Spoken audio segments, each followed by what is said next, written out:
We're live. We're finally live. Yes, we're finally live. Yay! Alrighty, welcome Do my best Muppet impression this morning. You do a good Muppet.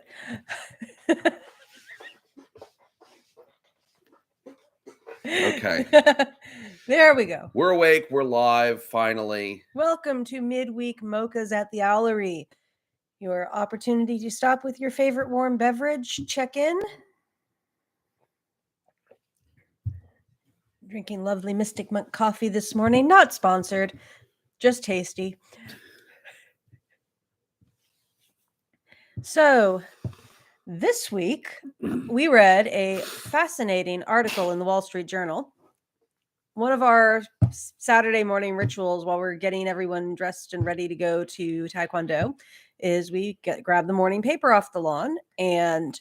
Yes, we still get a newspaper delivered. Hard copy. I hate digital papers. Yeah, it's not the same thing. But this is not about digital versus on dead tree. That's different episode. They've got digital's got its place, but not for newspapers.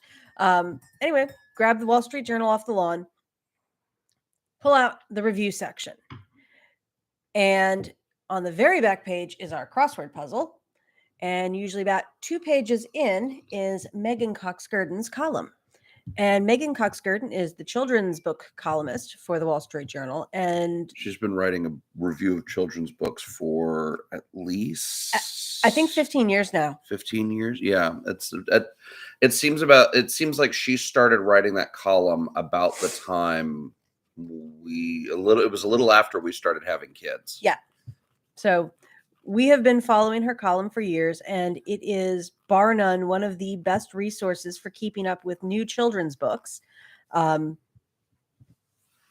we have discovered so many interesting books from her column. But this week, both books to buy and that we've given as gifts, and also books to avoid. As I said, she's a really, really good columnist. And even when she is panning the book selections,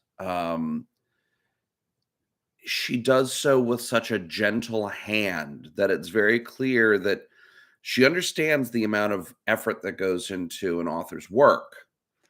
And more importantly, she helps you to understand whether or not this is the sort of book for you. Yeah. And this week's was very interesting because she had a selection of 4 books, all written for, I would consider, middle grade girls. That's at an age of 10 to 14. And we conveniently have a daughter who's in that age cohort. Which left it as this is definitely one that we need to read. And it was an interesting selection because her way of titling the column this week was Daring Do with a Dash of Didacticism. Yes. And I thought it was a really interesting element. Her ultimate review of it was that all of these books had lots of adventures and girls doing interesting things. However, for at least 3 of them, the author's hand became very heavy in conveying whatever moral lesson it was that they wanted to come across. I thought it was all 4. All 4, but 3 of them were very heavy. 3 of them were very heavy. Were very heavy-handed.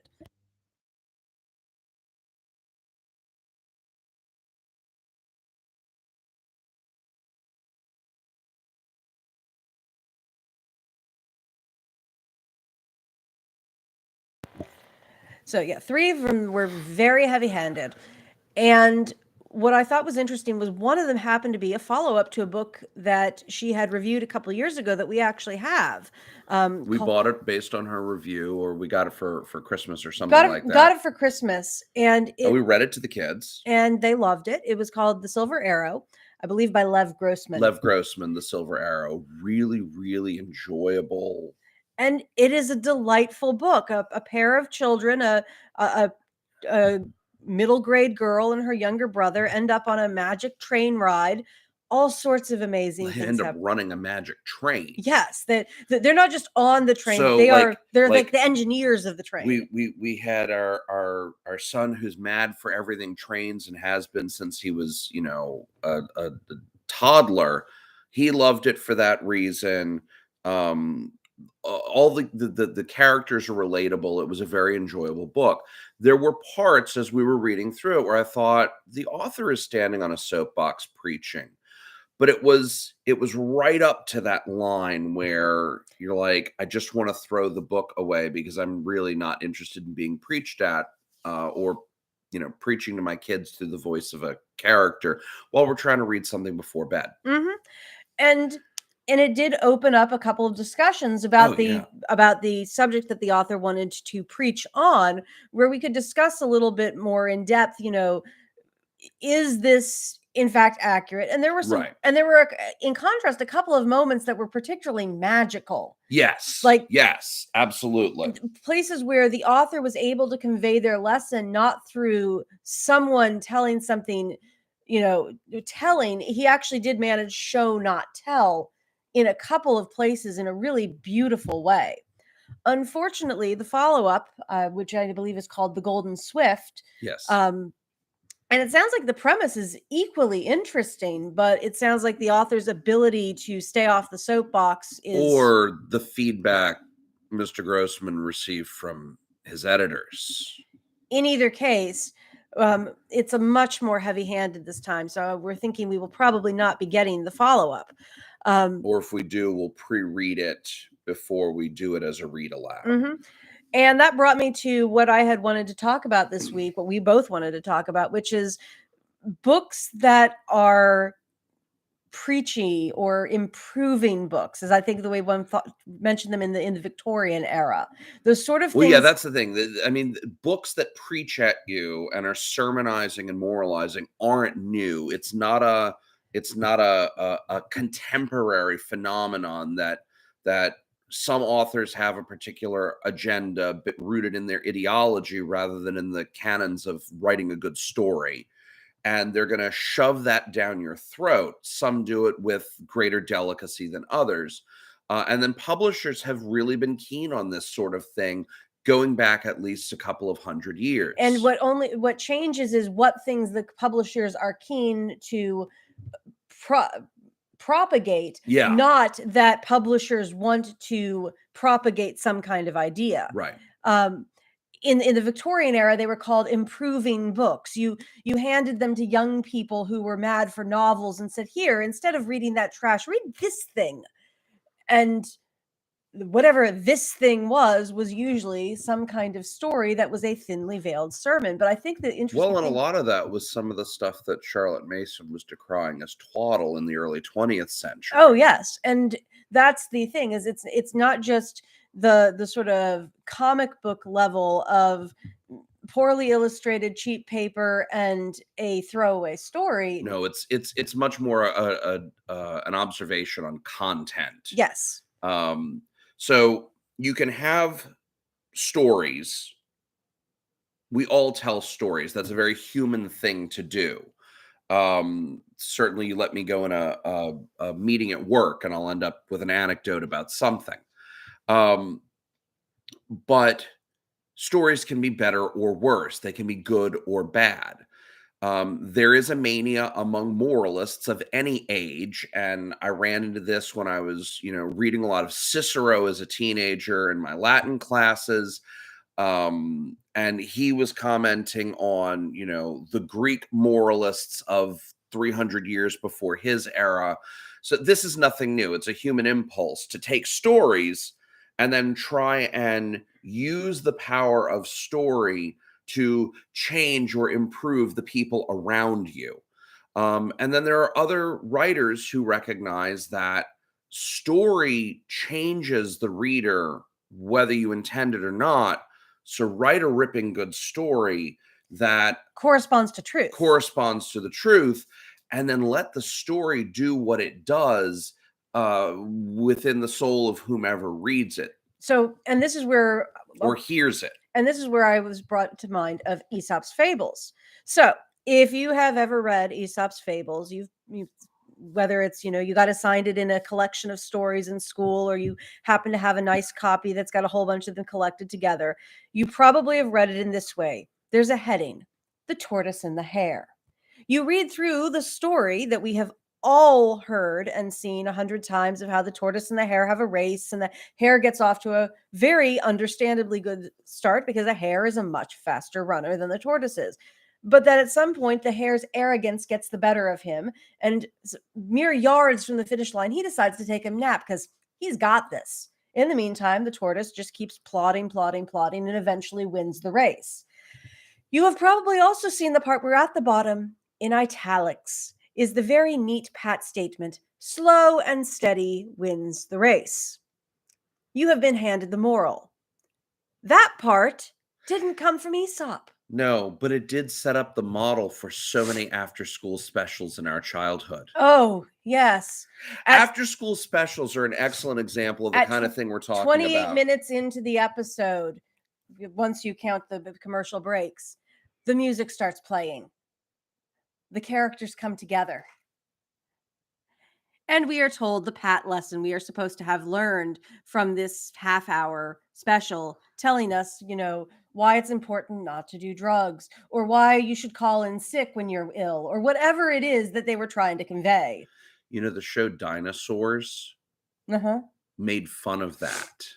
Did they? There was an episode where they had to do some kind of PSA at the end of it, some sort of public service announcement. And I still remember the actors in their dinosaur costumes breaking that fourth wall and just looking at everybody and say, we haven't even been on the air a year and we're already having to do like moralizing PSAs or something like that. I'll have to find that clip. That was funny. That will be that. Yeah. I mean, they still delivered their PSA and, it was the early 90s. Yes. So I don't recall that, but that's awesome.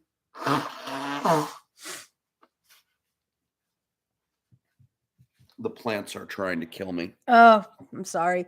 So that moral stuck at the end of Aesop's Fable was not written by Aesop. That was written by an editor. During the Victorian era, when Aesop's Fables when it was decided that Aesop's Fables could be an improving book for children. Now, the interesting thing is Aesop's Fables has been used in education for nearly as long as Aesop's Fables have been around, because they're good stories. But the interesting thing is when they were used in education during, say, the Greek and Roman era, they were typically used as here is an exercise in how to write a story. Well, they were used for moral instruction. But not the way the Victorians did. And they were also used as models for writing and bits that were memorized as part of oratorical training. And so it was a training in how to tell a story. Here's a basic story format because it's nice and short and succinct. And if you can tell a story about a race between a tortoise and a hare, you can probably develop that same ability to tell very short, compact stories that are powerful for conveying ideas in any setting. Yes. And more important to where I was going and to yours about how they were used for moral instruction, when you summarize it with that one single moral line, you take away the power of that story to teach all kinds of moral lessons. Because yes, you can say slow and steady wins the race is the lesson of the tortoise and the hare, but is it? Are there other things that could be taken? Like, for example, what if you decided instead of talking about the tortoise's perseverance, you talk about the pride and arrogance of the hare? Or the fatigue from not pacing himself appropriately. Both of which would be... The text itself doesn't assert that the reason for the hare taking a nap. It simply states the fact that he decided to lay down and rest near the finish line. And so you've got a number of things that can be taken from that lesson. Yes. But once you summarize it... A number of lessons that can be taken from the story. Correct. And so as this is a drum beat that the drum that I will beat for forever until I can't draw breath anymore, but good education provokes discussion. Yeah. And when you have a summarizing moral clearly stated at the end, that precludes discussion, that cuts off discussion, that removes the reader or hearer's engagement with the text, and doesn't invite the community, whether that community is a household, a classroom, or some larger extended grouping of human beings, to talk about and think about these things and to chew on them. Yeah, I mean, you were in a teacher training seminar you did a few years ago with was it Andrew Kern? Yeah, it was Andrew Kern, and he was talking about alternative readings of the grasshopper and the ants from Aesop's Fables. Yeah, and that one was really what made me open up to it. All my life, I had heard the grasshopper and the ants, and it was very clear that the lesson we were supposed to be taking is there's a time for work and a time for play. But he noted that if you take that nice summarizing and line a very at the end, communist, those who don't work don't eat approach. Oh yes, that's another one. Of course, even those who work don't eat under communism. But Yes. that's a whole nother conversation. Whole other story. And the reason why we need to read 1984 and Animal Farm, both of which are not improving books. They are, and that's actually a good example of of books that are not improving books, but books that are good stories that illustrate and invite the reader to experience the horrors that they relate. Good horror fiction does this. I mean, say what you will about Stephen King, and I know that some people think he's a terrible writer because he doesn't write high literature, but he writes very effective horror. He has mastered the techniques of writing good stories that get inside the minds of the readers and perpetuate that feeling of horror and dread that horror readers are looking for. But back to Aesop's Fables. Not that I'm recommending Stephen King for children, no. Just by way of example with literature that some of our viewers may be more familiar with. Yes. So what Andrew Kern opened us up to was the possibility of, while the grasshopper was fiddling all summer, the ants had music to work to. How many of you listen to music while you work? And enjoy listening to music while you work? How much more pleasant is your labor for the music? Did the ants not appreciate the what they gained from the grasshopper? Was there a degree of ingratitude in denying the grasshopper, who was providing them entertainment while they did their gathering? And so there is a question, where's the role for the musician, who appears to not be bringing in the harvest and yet is making the harvest pleasant? Well, some of it may be that some of these moralists were far too influenced by what I think is a misreading of Plato's Republic. Plato in the Republic, which is a dialogue that stars Socrates as a protagonist, a primary character, and a number of other people who talk with Socrates. And so it's a dialogue. There's two people and they're talking. And you have this several elaborate philosophical arguments are constructed and made and prosecuted in the course of the Republic, which is set in a drinking party. All these guys are laying around in Athens, drinking heavily, because that's how you did philosophy in ancient Greece and really in Rome, and up until the contemporary era, when somehow philosophy and abstemiousness got combined, and I don't understand that. I think that's just part of modern American culture, because at least talking with my European friends, they still drink heavily when doing philosophy, and that might actually explain a lot there. But before I go LA by way of Omaha, it's important to remember that even though in the course of this discussion in the Republic, Plato has Socrates outline that in the perfect state, music will be banned because it influences the soul and so forth. And by music, he means all kinds of poetry, all kinds of creative endeavors like theater and so forth. It's important to remember two things. One, you, the reader, are encountering this argument in a work of fiction.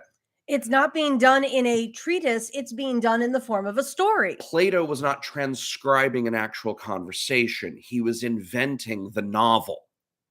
And whether or not Socrates made that argument is a question lost to history. But Plato has Socrates make a series of arguments, and his interlocutors make counter arguments. And through this performative act, you have a text that then asks these questions and helps guide you through these discussions and does not ultimately sum it up with a nice, neat moral where you tie a bow.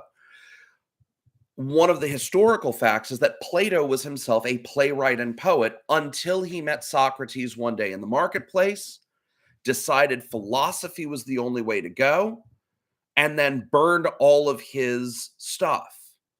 But then after Socrates was murdered by judicial decree by the city of Athens, a perfectly legal and democratic execution, Plato sits down and starts writing all of these texts, what we call the dialogues of Plato, and they all feature Socrates as a character. And he used all of the arts he had cultivated as a poet and playwright, and all of his experience with Socrates, walking around, learning, teaching, preaching, etc., to produce these works that we are still reading 2,500 years later, and that have been translated into every known language, so far as I know, at some point.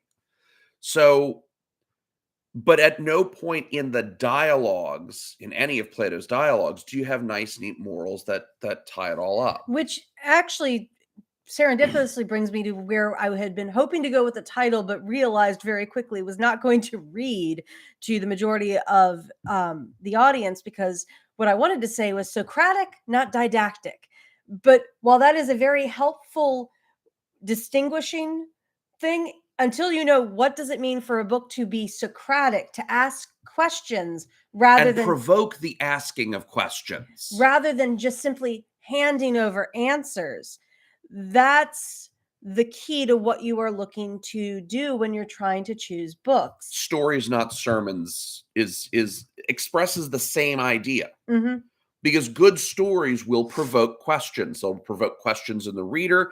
They'll provoke discussion among the people who have read or heard the work. Remember, hearing is just reading with your ears. Mm-hmm. We were talking about that, I think, in last week's stream. Because what you're ultimately wanting to do is to create minds that are curious is not the right word. Inquisitive. Curious is asking questions for the sake of asking questions, and that can lead you into very well. We could do a whole series on studiousness versus curiosity versus inquisitiveness, and various aspects of the soul and the mind, and so on and so forth. But for the sake of this one, let's set that aside for. What you're trying to do is to create a mind that is always seeking the truth, and for that you have to be willing to ask questions and constantly test things for how they ring true. And that begins with books that don't just hand you endings, pat morals. Yeah. And one of the things that I was thinking about is that one of the areas where this really becomes a sort of a challenge is when you're trying to do things like teach whatever your faith is.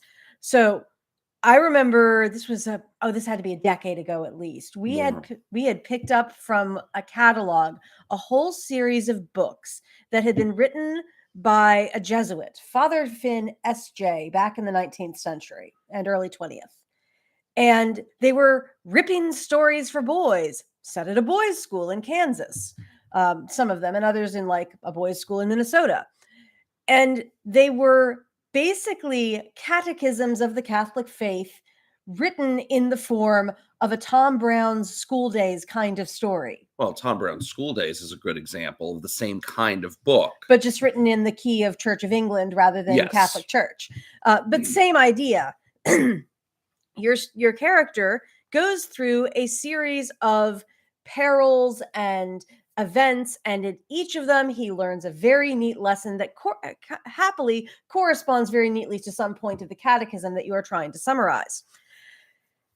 And the problem I find is that they were unreadably bad. They were as bad as some of the stuff that the only one that I think really rang true to me was Claude Lightfoot, and that was because he somehow managed to have the sensitivity of someone who, long before we had attention deficit hyperactivity disorder as a diagnosis, recognized that some students, if you try to get them to sit still, will learn less than if you allow them to bounce on their desk. But with the Well, and that was after the beginning of the shift to seed oils in the diet. Yes.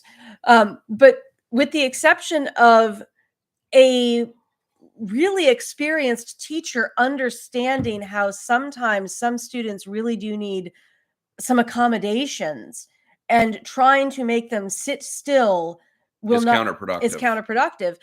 A lot of it really was very sermonizing, and understandably so. I understand where his point was, but I think the interesting thing is, as we were discussing this earlier, you had pointed out that if you are looking for a book that is going to provoke questions that really get you to start thinking about life, The Wind in the Willows is a much better starting point. Well, before we move on to Wind in the Willows, I Mhm. think it's worth noting that we can contrast the Tom Brown School Days, Father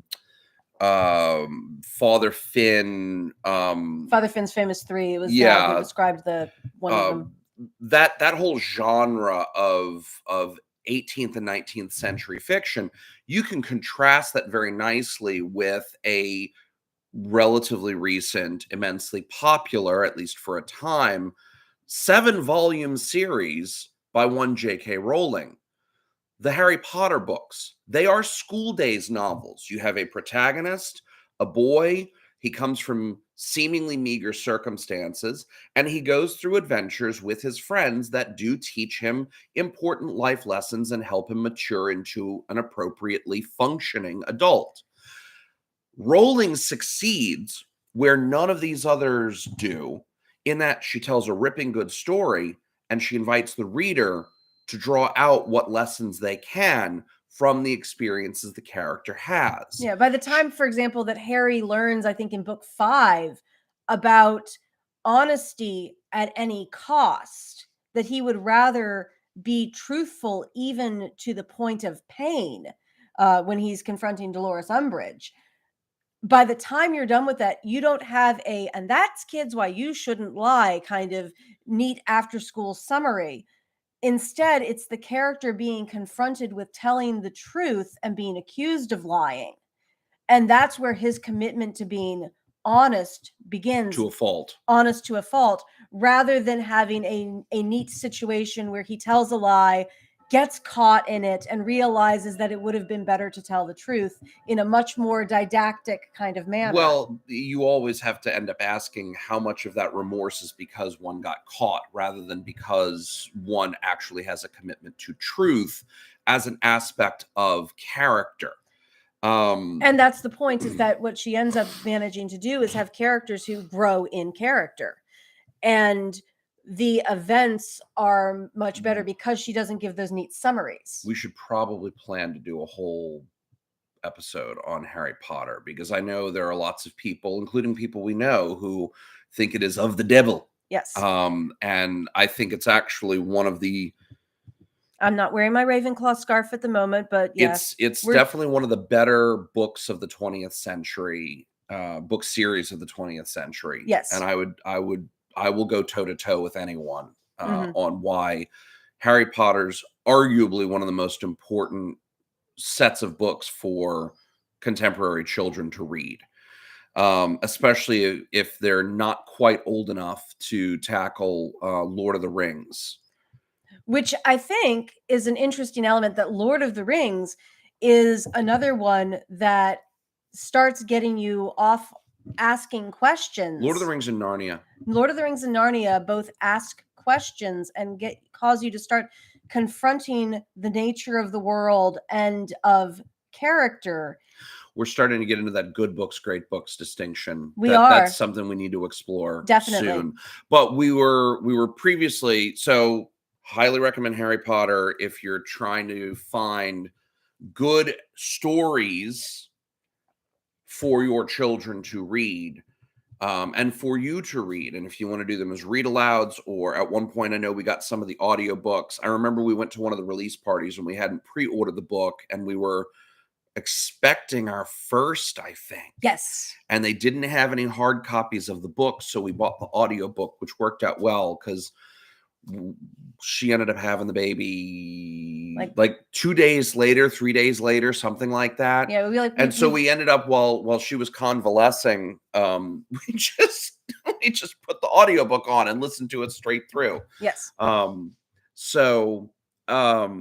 But we wanted to talk about Wind in the Willows as well. Yes. And we're drawn up on half an hour. So Wind in the Willows, though, I think what brought you up to that one is that, first of all, it's a fantastic story. It's so good. It absolutely fulfills that dictum that I've usually seen it attributed to C.S. Lewis. It may come from someone before him. I don't remember. But that dictum of there's no book that a boy should read at 6 that he shouldn't also read as a man of 60 or something like that. There are books that are worth reading should be readable by children and still readable by adults, no matter how old you get. You can reread it and revisit those characters, and you can learn something about the essential human condition. It will provoke questions and reflection. And I have definitely found Wind in the Willows fits this to a T. Yeah. And one of those, I mean, there's so many different moments. There's moments where you encounter what I would consider genuine piety in that encounters with holiness. Piper at the Gates of Dawn. Yeah, Piper at the Gates of Dawn. Which, if you're getting a collection of Wind in the Willows, make sure it is an unabridged collection. There are 2 stories that are usually cut out, especially in most American editions. We have one that's beautifully illustrated by Inga Moore, but unfortunately it left out Piper at the Gates of Dawn, one other story, and actually cuts a chunk out of a 3rd story, but I don't remember which one that is. I managed to find an old copy with the original Shepherd illustrations. There are some other complete copies. If you're going to get Wind in the Willows and you're going to read it, make sure you get an unabridged edition. The story you want to look for to make sure it is unabridged is the Piper at the Gates of Dawn, which is a really, really, really touching story about their encounter with the divine. And it's again, it's done in a way that works with the world of story that Grahame created for these animals who coexist with humans. But I was thinking specifically of the very first story. Mole leaves his home. He's in the middle of whitewashing it and doing spring cleaning, and he finally gets fed up with it. And he just walks out of his home. And he finds his way to the riverbank where he meets the river rat, the water rat. And the rat invites him to go to lunch, and they go out rowing, and he ends up moving in with Rat, and they live together as bachelors. And at one point they go out rowing, they go on a picnic, and as they're coming back, the rat is kind of drowsing, and the mole is feeling very sure of himself. And he wants to row the boat because it looks so effortless when the rat does it. Now, the water rat has been rowing these boats his whole life. He's a water rat. He lives on the river bank. Mole is a burrowing creature who lives in the fields. He's only been, I think, on the river a day or two at the time this happens. Well, he seizes the oars and he tries to row, but since he has no idea how to, he bollockses it up and overturns the boat, and it capsizes. And the water rat, of course, drags him to the shore and then goes and dives down and retrieves the picnic basket and all the other wonderful things and rights the boat and puts all things back to order. And the rat and the rat could be rightfully the rat's upset. The rat's upset, rightfully, but Mole is just prostrate with shame and grief and embarrassment and apologetic, and his initial impulse is to just run away and leave this, that he is so embarrassed himself. How could he face the rat? And the rat's like, oh no, it's fine. We'll get through this and we'll dry things off and we'll all be good. And the number of lessons for life one can derive from this story, and I have retold it very poorly this morning. Grahame's prose is exquisite. But when you run into that as a child, and okay, you've got that kind of funny image of the oars flailing in the air as Mole misses the water and the whole thing capsizes and whatnot.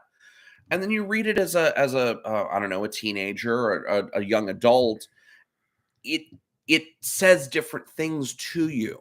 You read it as an adult now with children. We read it aloud to our children.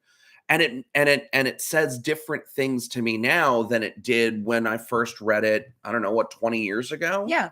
And so there's so much that can be taken from it, because, you know, you could focus on the mole, you know, just because something looks easy doesn't mean it is easy.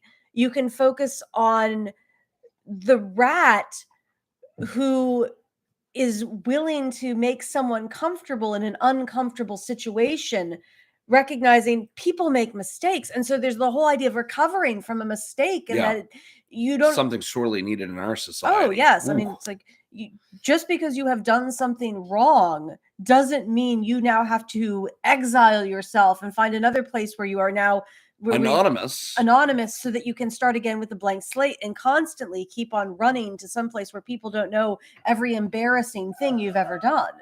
That's a episode in and of itself. Yes.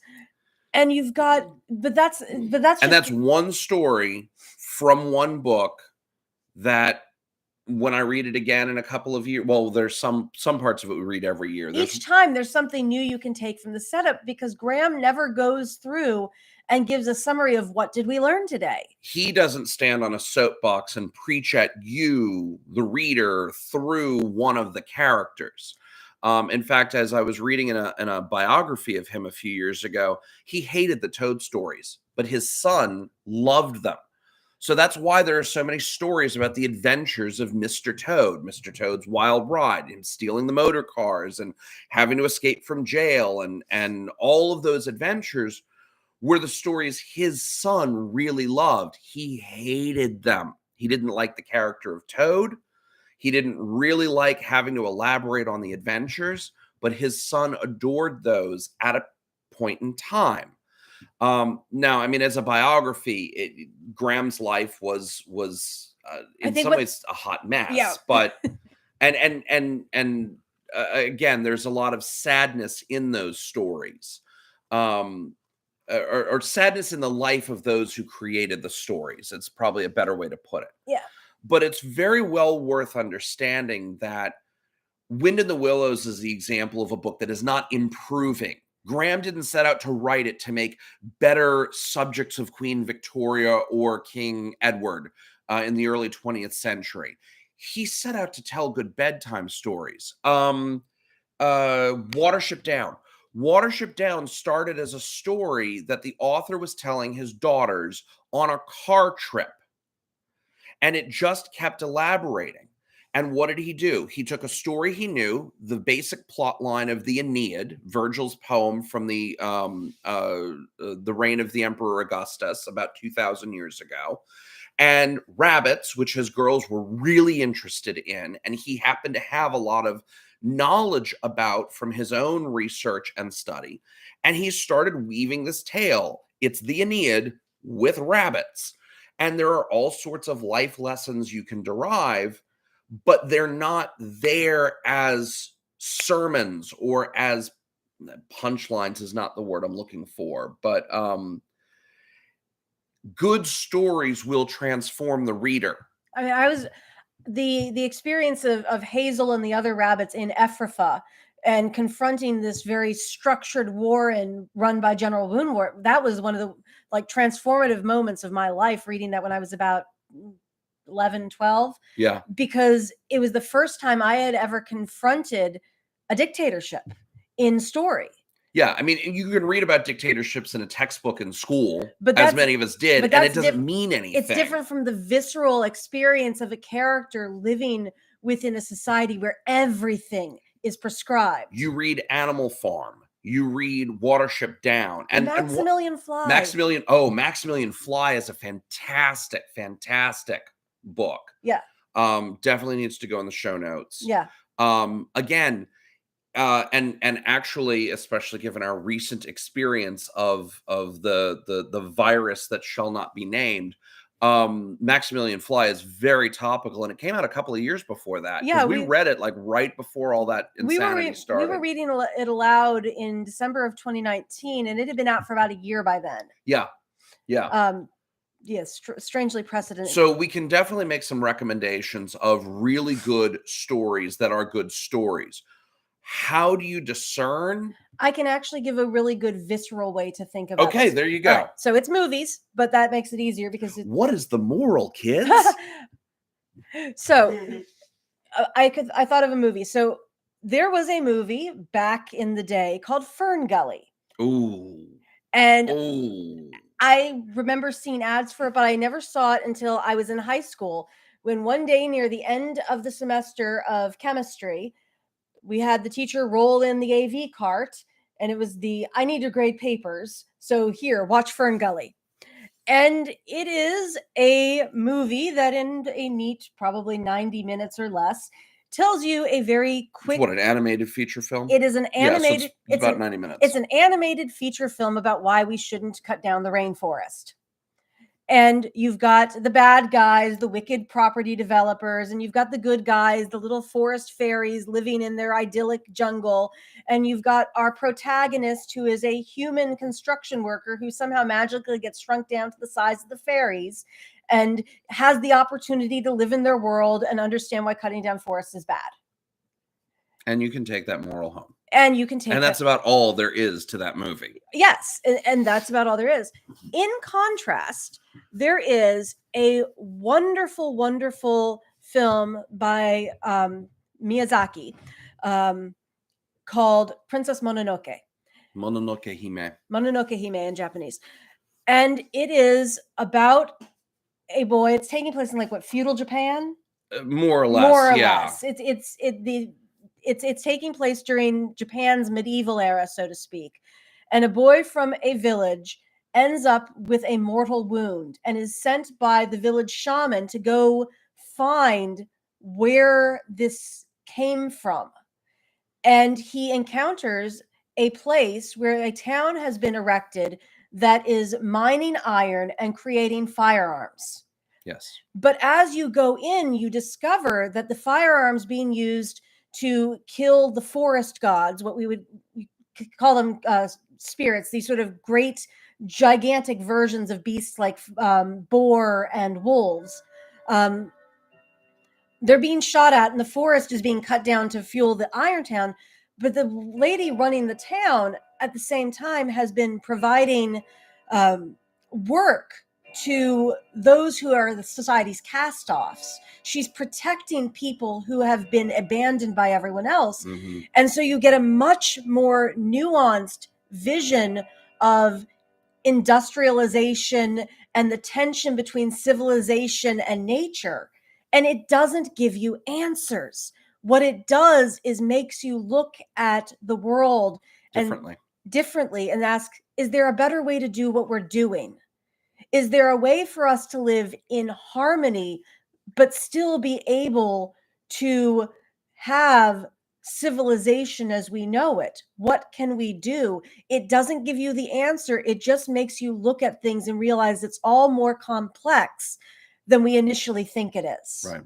And that's where you're going. You're looking for a story that doesn't just give you a neat black and white summary. You're looking for stories that tell a good story, and in the midst of it, make you reconsider the world and start asking questions and continue asking questions so that you continue to learn and you continue to grow. Yes. And I think that's a pretty good place for us to leave off for this week. I think so. So with that, thank you for joining us, and hope you have had a good time. Feel free to leave in the comments any improving books that you got shoved in your childhood that you wished you hadn't had to have read. Yeah, I mean, absolutely. Email us or comment below. What improving books have you encountered? What good books have you read that you're like, oh, wow, no, that's one that other people ought to know about? Books where you can say, "What, man, that one changed my life." because those are the books that are worth reading. Yeah, absolutely. And all of our socials are in the description. Please come follow us, and we look forward to seeing you next week. All right. Have a good one. Bye.